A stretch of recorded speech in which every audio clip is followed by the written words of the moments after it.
Memasuki tahun ajaran 2023-2024, tenaga pengawas dari tingkat PAUD, SD, dan SMP masih alami kekurangan karena banyak yang sudah pensiun.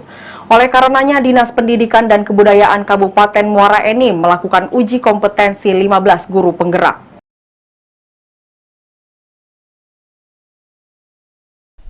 Memasuki tahun ajaran 2023-2024, Kabupaten Muara Enim mulai kekurangan tenaga pengawas pendidikan dari tingkat PAUD, SD, hingga SMP.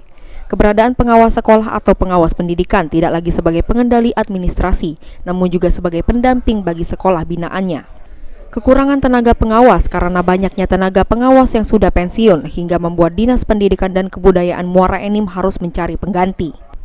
Mengatasi kekurangan pengawas, Dinas Pendidikan dan Kebudayaan telah menyiapkan sebanyak 15 orang guru penggerak yang sudah ikut tes uji kompetensi untuk menjadi tenaga pengawas. Saat ini jumlah pengawas tidak sebanding, idealnya tenaga pengawas SMP 110 orang dan 356 orang untuk SD. Sementara pengawas yang ada 15 pengawas SMP dan 34 pengawas SD, dan jumlah ini masih sangat kurang. Upaya-upaya yang kita lakukan, yang pertama kemarin ada 15 dari guru penggerak yang kemarin sudah lulus untuk tes ikut uji kompetensi sebagai pengawas. Jadi alhamdulillah 15 itu sudah lulus. Kemudian pengawas untuk SD, SMP dan tingkat PAUD.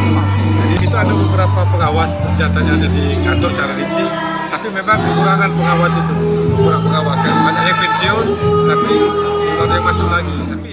Dinas Pendidikan dan Kebudayaan Muara Enim berharap kalau regenerasi dan perekrutan tenaga pengawas sekolah dan pendidikan selalu dilakukan agar tidak adanya kekurangan lagi yang terjadi dan perekrutan harus benar-benar melalui uji kompetensi yang layak untuk menghasilkan tenaga pengawas yang berkompeten.